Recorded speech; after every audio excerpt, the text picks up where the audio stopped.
Tonight, there's a new threat from those devastating and deadly wildfires. About 9 million people across much of Los Angeles and Ventura counties under a new red flag warning and on alert for more dangerous fire weather conditions. The emergency is not over. This fire NATO captured on camera in the Pacific Palisades. Evacuations expanding tonight. Thousands of homes and businesses destroyed, at least 11 people killed. Governor Gavin Newsom doubling the number of National Guard to more than 1,600 to help battle the flames. The ground and air assault continue as the fires are now threatening a growing list of neighborhoods, including the exclusive Los Angeles suburb of Brentwood. And the finger pointing and controversy tonight over what, if anything, could have been done to prevent the wildfires from causing so much death and destruction. We have team coverage tonight in the fire zone. ABC's Matt Rivers leads us off from Brentwood. Tonight, with fires still raging in Los Angeles, evacuations are expanding. The Brentwood and Encino neighborhoods under threat as residents make their way out of the area. It's very difficult, but we're alive. We're alive. Fire retardant drops starting. In the skies above the wildfires, firefighting aircraft diving again and again, dropping flame retardant chemicals and water to stem the fire threat. Those Santa Ana winds temporarily subsiding today, giving them and the thousands of crew battling the flames on the ground a fighting chance. We were sitting here, they probably did 50 drops between this whole line here. So. And that's the difference between the first days of these fires, where the winds were so high you didn't have that kind of air support that you would normally have. Yeah, and then the amount of resources here as well. But even as first responders are making gains, the Palisades fire, starting on day one of all this, now expanding in other directions. Some homes here already burning. Those active flames we've been watching since the first day of this fire, now here in Brentwood. So you can see with these wind gusts, those flames trying to force their way up from the bottom of the canyon. And as they do so, they're getting closer and closer to this house here. This is somebody's patio that we're on.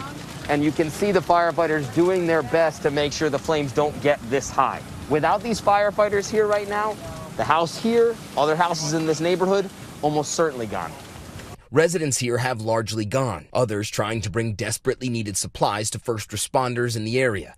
Traffic on some roads there backed up for nearly 2 hours.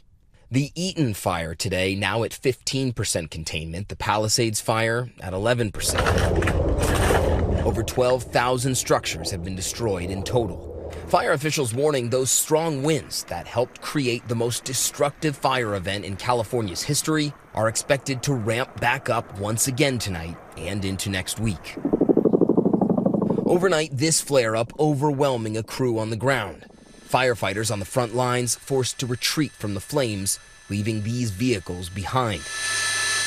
That flare-up spawning this fire NATO. And this harrowing video from earlier this week, a reminder of the hellish conditions endured by ground crews. This man, Alec Gellis, doing everything he could, fighting to save his girlfriend's house from the oncoming flames, eventually forced to leave, unable to save her home. It's being eaten up by all of that valuable fire retardant. Without that fire retardant, we would be in big trouble. Firefighters here, though, making progress on getting these fires under control. 11 deaths have been confirmed, 8 from the Eaton fire and 3 from Palisades. And tonight, at least 13 people are missing. ABC News Today learning the identity of 2 of the victims of the Eaton fire. A father and son, Anthony and Justin Mitchell of Altadena. Both were in wheelchairs and awaiting evacuation. His daughter remembering him as, quote, a great dad that any little girl could want. Tonight, the full scope of the loss of life still unclear. Law enforcement also facing challenges, arresting 27 people in total, saying some violated a curfew implemented last night. Others taken into custody on suspicion of looting. Officials also warning business owners from taking part in price gouging.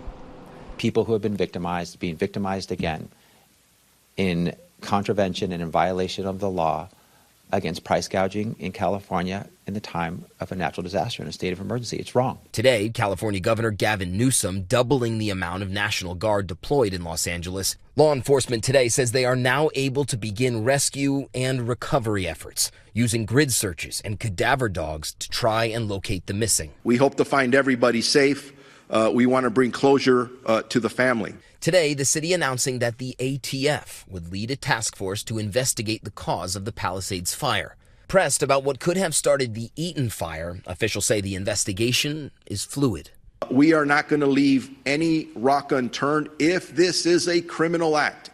Still so many questions about what caused these fires. Matt Rivers joining us now from Brentwood.